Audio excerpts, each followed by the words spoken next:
Volvemos acá a 14 bis, ahora en esta segunda parte con una nueva entrevista para hablar esto del mundo sindical y vamos a hablar con un personaje que sabe mucho, que además de ser sindicalista, cuando ya escuchen su nombre, lo relacionarán con otras cosas, sobre todo con el fútbol, algunos. Se trata de Guillermo Marconi, que es el representante del sindicato. Yo le digo, para que ustedes lo entiendan, cuando son nombres muy largos los sindicatos, yo digo, es del personal no docente de las instituciones privadas. Guillermo Marconi, es un gusto tenerlo acá en 14 bis. Lo saluda Nicolás Balinotti y Diego Zucalesca. ¿Cómo le va? ¿Cómo están? Diego, Nicolás, buen día. Buen día. Bueno, Guillermo, a ver, antes que nada me interesaba poner en contexto que su gremio está habituado a cerrar paritarias por encima de la media. Cuando vemos el mapa salarial, la película completa del año, el gremio de ustedes suele diferenciarse siempre, por lo general, por encima de la inflación y con acuerdos que son récords, encabeza ese ranking junto con el gremio de los aceiteros, muchas veces, con camioneros. Y en esta oportunidad, en un escenario de pandemia, de recesión, de crisis, el sindicato que usted encabeza acordó, tal como trazó el acuerdo la UIA con la CGT, de un recorte con suspensiones de un 25% del salario, pero a diferencia de lo que se dio en las generalidades, donde ese 25% que se recorta no vuelve al bolsillo del trabajador, usted pactó con los empresarios de su sector de que en algún momento ese 25% que hoy por la crisis fue recortado se le paga al trabajador. Nos interesaría saber en detalle cómo es ese acuerdo. En realidad, Nicolás, nosotros el acuerdo lo hicimos en el ámbito de la rama colegios. En todo el país son 17.000 colegios y la otra rama que tenemos es el de universidades. Con las universidades cerramos una paritaria en marzo, días antes de la cuarentena, del 22% de aumento para el semestre que acaba de terminar, normal, digamos, habitual en ese momento, aunque después obviamente fue la excepción porque salvo uno o dos gremios más no pudieron cerrar paritarios. Distinto es con el tema de los colegios, que han tenido una crisis casi terminal, ¿no? Realmente la situación es desesperante. Los padres en general no han pagado mayoritariamente la cuota de los colegios, con lo cual afectó obviamente el equilibrio que tiene que haber ingreso en esos ámbitos, ¿no? La gente lo primero que evita son gastos que pueden evitarse, por ejemplo, trasladando a los chicos al colegio público, que no pagan nada. Ante eso nosotros nos encontramos con las cámaras patronales.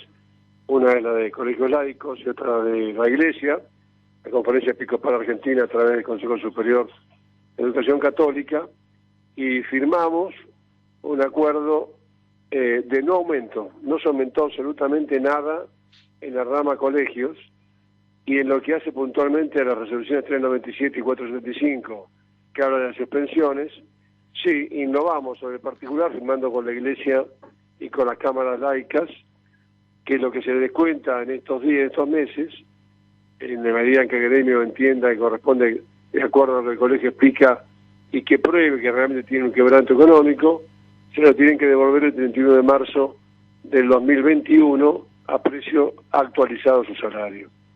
De tal forma que para nosotros es muy difícil firmar a la baja y metiéndole la mano en el bolsillo de los trabajadores, aunque hay veces que yo entiendo que pueda pasar, porque cuando el quebranto es tal, está en juego la fuente de trabajo, se puede justificar que bajen el sueldo. Nosotros baja el sueldo no aceptamos, sí aceptamos un diferido o un préstamo, llámenlo como quieran, a la parte patronal, que debe devolverlo a la fecha cierta. Hola. Guillermo, hablaba de... Sí. Sí, sí. Sí. Hablaba de una situación muy difícil en los colegios privados, habla incluso, me pareció entender, una situación terminal. Uno ve lo que está pasando en la gastronomía, se habla de lo que está pasando en ese sector. ¿Usted imagina que va a haber muchos colegios que no van a poder reabrir sus puertas? Sí. Bueno, eso es todo que es terminal, ¿no? Que está peor que los gastronómicos, que es los jardines de infantes. Los jardines de infantes están en un 95% de mora. O sea, cobran el 5% de lo que tienen que cobrar. En el ámbito metropolitano, en el AMBA, hay 400 jardines de infantes, ya cerraron 125. Y creo que van a cerrar, yo estimo, el 70% de los jardines de infantes. Guillermo, ¿tiene alguna aproximación de cuándo podría restablecerse las clases en el AMBA? Mira, Nicolás, yo creo que esto va para largo, ¿no? Yo estoy dando, bueno, obviamente con las otras funciones que me toca conducir, tengo una aproximación con efectores médicos y con sanatorios propios. Lamentablemente yo no soy optimista con este tema. Yo creo que esto va para largo. Va para largo. Hasta que no haya una vacuna, esto va para largo, con altas y bajas. Pero que no sé si la solución es que nos infectemos todos o que aparezca la vacuna y evite eso. Pero creo que esto pega directamente en la zona de flotación de los colegios. Porque mientras que no haya, digamos, presencialmente actividad, los padres no van a pagar. No pasa lo mismo con las universidades. Fíjense ustedes que nosotros pactamos un 22% de aumento y las 60 universidades privadas que jurisdiccionamos pagaron el aumento. Todas pagaron el aumento. ¿Por qué? Porque han dado clases a distancia. Con lo cual el alumno ha tenido un producto y no se vio afectado el volumen de recaudación. En vez de en los colegios secundarios, primarios y jardines, esto no ocurre. Y si no tiene producto, el padre no paga. Con lo cual, como están las cosas, yo veo muy difícil que durante este año haya una solución a este problema y tengo algunas dudas sobre el año que viene. Hasta que no aparezca la vacuna yo tengo realmente dudas, ¿no? Hay que ver cómo el gobierno... Guillermo, Sí, escucho.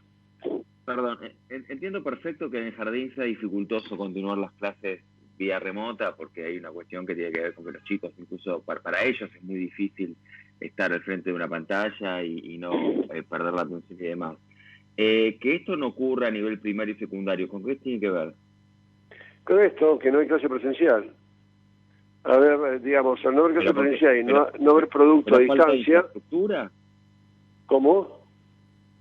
¿Hay falta de infraestructura? ¿Hay falta de voluntad? No, sí, bueno, ustedes se pueden fijar hoy, hay creo que en Clarín, en Nación, no me acuerdo de los diarios, que hay un análisis de cómo impactó la cibernética el trabajo a distancia en la pública y en la privada. Hay una diferencia sideral a favor de la privada, obviamente, porque tiene otro tipo de recursos, pero aún así, no hay una convicción de que sea la mejor forma por falta básicamente de instrumentos de computación en la generalidad de los chicos, con lo cual no llega la enseñanza a distancia y obviamente, incluso es más, cuando empezó esto había mucho producto de distancia, después se fue aflojando y no se fue vigilando, supervisando el crecimiento educacional de acuerdo a lo que se pautaba con el trabajo a distancia.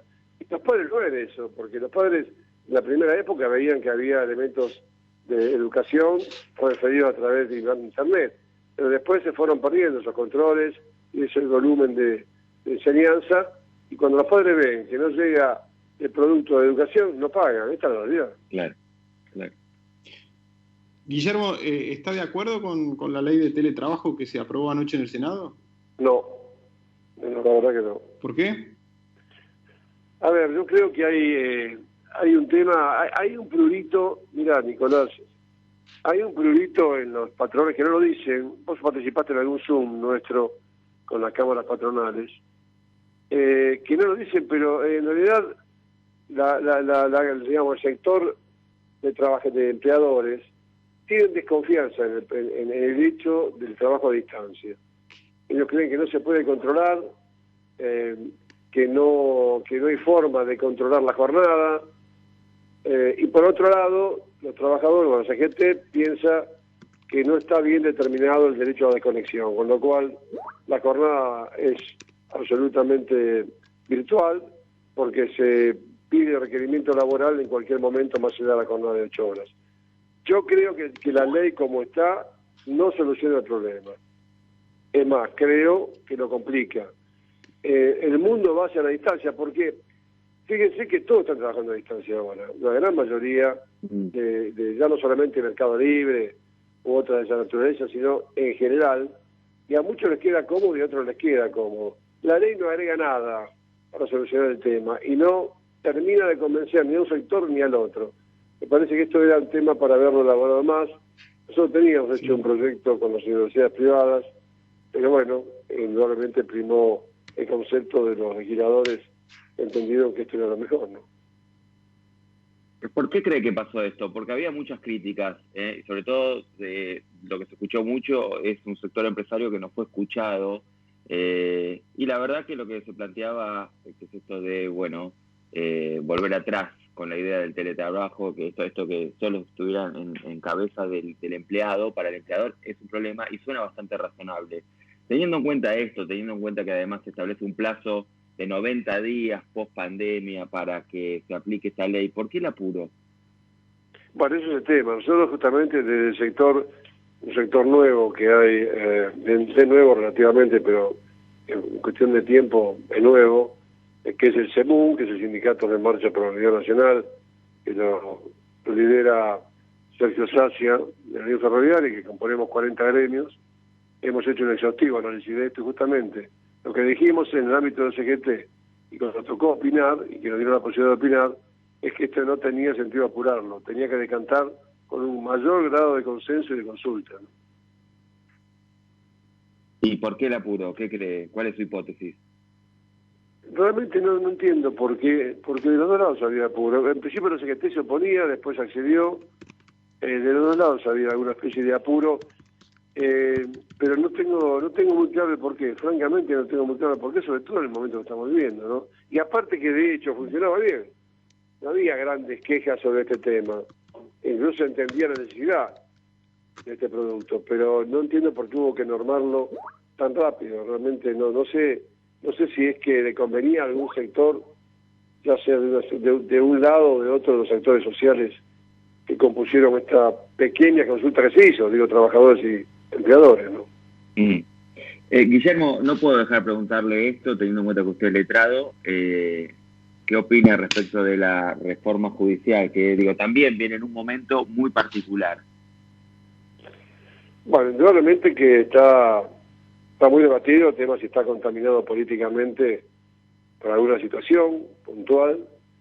Yo creo que hay que hacer, como abogado lo sufro, hay que hacer una reforma judicial. No tengo ningún tipo de duda de esto. Bueno, obviamente que hay detractores en cuanto a que dicen que está dirigida a un propósito único. No sé si es así, realmente no me consta que sea así, pero sí sé que hace falta una reforma judicial. La gente ya no cree en la justicia. Cuando las cosas llegan a la clase media baja y hay disconformidad, es porque realmente lo que se da como elemento de contraprestación a la justicia es mala. Y yo creo que hoy en día es muy malo, no solamente en los procedimientos, sino en la calidad de jueces y fundamentalmente en los procedimientos que hacen a la credibilidad, a la transparencia de decisiones. Esto no solamente en el ámbito penal o penal federal, sino en todos lados. Hay lugares que la gente no habla, pero por ejemplo la justicia de contencioso administrativa, que es la que maneja más plata en el país, porque están en juego todos los grandes contratos que hace el Estado con particulares, no funcionan las cosas. No quiero entrar en detalles, pero en el fuero laboral no funciona la justicia como corresponde, con lo cual, si la crítica es que está dirigida a un solo objetivo, hablemos claro, si es el tema de los juicios por corrupción de la gestión del año anterior, 2015, si es eso, será la justicia que tiene que expedirse como corresponde. Ahora, yo creo que la justicia tiene que tener una urgente transformación necesariamente, porque no, lo digo como abogado, este abogado que tengo 52 años en la matrícula, de tal forma que no soy un nene, y yo sigo laburando de abogado. Cada vez es peor. Realmente el producto justicia en la Argentina cada vez es peor. No solamente no cree nadie, sino que yo creo que los mismos jueces creen en la justicia de sus actos. Con las excepciones del caso, ¿no? con las excepciones de caso, ¿no? ¿Esto incluye la Corte, Guillermo? Esto incluye la Corte, sí señor. No, la gente no cree en esta Corte, más allá del número, o más allá de determinados procedimientos, pero no cree en la justicia. Y si usted dice no cree en una empresa, obviamente el que menos cree es el presidente de la empresa.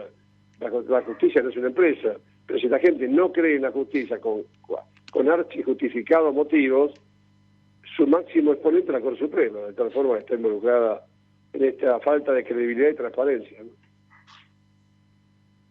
Bien, Guillermo, le hacemos la última, le agradecemos. La charla realmente ha sido muy interesante. Hay un cuestionario que, bueno, es un tanto duro, no sé, pero yo lo conozco sin pelos en la lengua y lo va a hacer muy bien. ¿CGT o CTA? Bueno, es un tema. Cuando yo digo esto del CEMUD, el Sindicato de Marcha por la Unidad Nacional, que está dentro de la CGT, obviamente, son 40 gremios sobre 160, digamos, que realmente existen. Hablo de que hay 10 grupos distintos, es imposible, absolutamente imposible, ¿no? Más allá de los errores que pueden haber dentro de la misma CGT, sentarse con un grupo de empresarios que el único objetivo que tienen es la reforma laboral, me parece que fue un error grosero, se han sentado en el sillón equivocado, y cuando se sienta la CGT se junta todo el gremialismo, por lo menos el gremialismo que está dentro de la CGT. Y esto produce obviamente disgusto, sin ningún tipo de duda. La CGT o CTA, primero que CTA no es una, son dos. Y aparte CGT, CTA, hay otros 7 grupos, hay 10 grupos gremiales en este momento, aunque por ley la CGT tiene la firma, digamos, el sello, con lo cual tiene algún grado de ventaja. Pero también el gremialismo en general no está exceptuado del mismo síndrome que tiene la justicia, su falta absoluta de credibilidad en muchos aspectos, ¿no? Bueno, esta es más fácil, Guillermo. ¿Campera de cuero o campera de pluma? No, eso no va a ser la cuestión. No va a ser la cuestión. Yo, por mi actividad, digamos, el tema de universidades y colegios, he visto de traje, y cuando tengo el tema del sindicato de árbitros, también. Pero no es por campera de pluma o de cuero o corbata, sino por un hábito más allá de hábito como abogado. También me he visto con corbata y me sigo vistiendo con camisa y corbata. Bien, bien. ¿Alberto o Cristina? No, los dos. Yo creo que en este momento los dos son necesarios, absolutamente. Los dos. A ninguno de los dos le alcanza solo. De tal forma que aparte la fórmula que se votó justamente es la fórmula de los dos. Y si Cristina, no voy a decir nada nuevo, pero si Cristina eligió a Alberto porque no le alcanzaba, y Alberto aceptó a Cristina para ser candidato, pues tampoco le alcanzaba solo. Y esto yo creo que sigue absolutamente vigente. Los que dicen que Alberto tendría que hacer el albertismo se equivocan. Como que Cristina deje de participar ahora y saque espacios a Alberto. Son absolutamente los dos necesarios. Miren, yo te conozco muy de cerca el ejemplo uruguayo.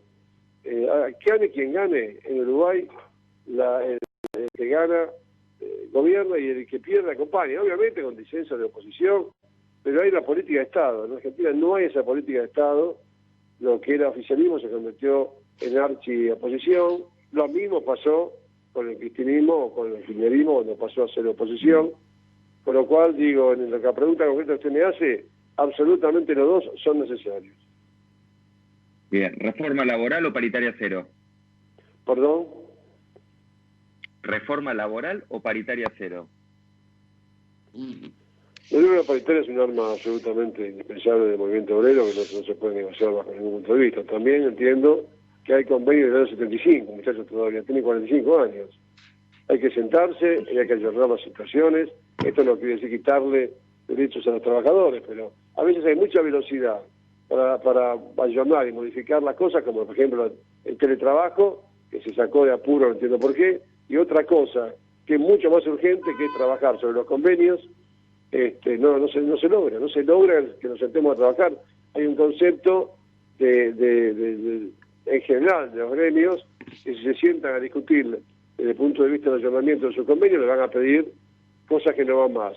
Y el empresariado piensa que justamente se tiene que sentar a discutir para sacar lo que son desventajas económicas para el empresariado. Cada cual cuida su quinta. Y yo creo realmente que es necesario, si queremos ser competitivos, entender que hay que ayornar, no reforma laboral estructuralmente, sino por convenios, pero sentarse en los convenios. Ahora usted me dice, son 300 convenios nacionales. Bueno, hay que sentarse y hablarlo. El que tiene miedo de esto es porque no tiene conciencia cabal de la responsabilidad empresarial. Esto es lo mismo que en el fútbol, y perdónenme que haga una comparación, cuando los dirigentes se quejan de que no pueden hacer nada por las barras bravas. ¿Cómo no pueden hacer nada? ¿Y para qué se presenta el candidato? Si nadie les obliga a ser presidente de un club. Si vos te presentás, sabés que uno de los problemas mayores, más allá de lo económico, es el tema de violencia. Y después que son elegidos, porque optaron libremente para ser candidatos, dicen, yo no me puedo meter. Lo mismo pasa acá. Si sos dirigente gremial o dirigente empresarial, tenés que bancarte las favores y críticas que tu acontecer profesional te va a acarrear. El tema está que se entienda que así como estamos, a nivel de productividad y competitividad, esto no cambia. Tenemos que entenderlo fundamentalmente. Nos vamos a quedar sin laburo.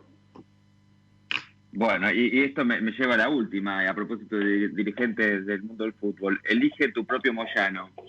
¿Hugo, Pablo o Facundo? No, yo no me gusta, sobre todo a nivel familiar, muchísimo menos a nivel familiar.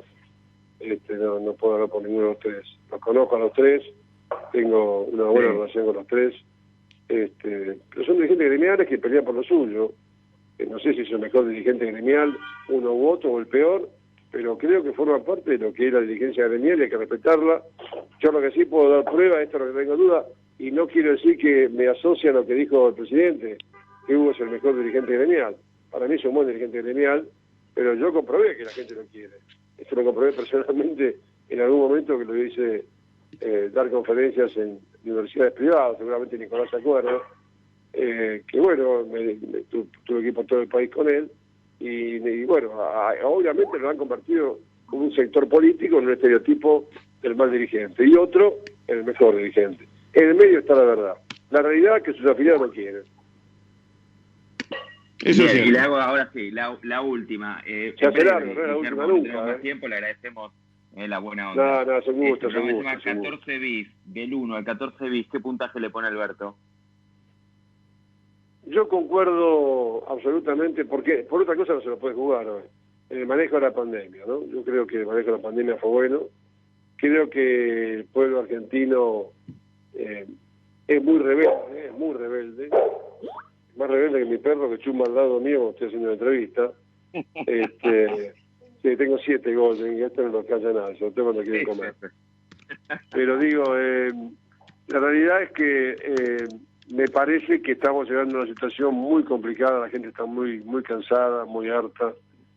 Y vuelvo a repetir lo que dije antes, creo que esto va para muy largo, que no se agota siquiera para mí este año, y vamos a tener que tener conciencia de los argentinos, no solamente los que nos dirigen, ¿no? Creo que a nivel de conducción de la pandemia, si nos comparamos con otros países, de acuerdo a algunas comparaciones, está muy bueno, porque por millón de habitantes tenemos mucho menos que lo que es la media, sobre todo de Europa, o de China, o de la Unión Soviética, pero desde otro punto de vista, estamos casi en 200.000 contagiados y un porcentaje del 2% de mortandad, que es mucho mejor que en otros países, pero esto va creciendo. La pregunta y la respuesta era lógica. No se entiende que en el peor momento se libere. Esto es una realidad que nadie la entiende y se puede entender únicamente de una sola forma. Que Argentina tiene argentinos y es muy difícil conducirlos. Guillermo, un gusto y muchas gracias por haber estado acá en 14 bis. Pasó Guillermo Marconi. En una hora, todo lo que tenés que saber. 14 bis. 14 bis.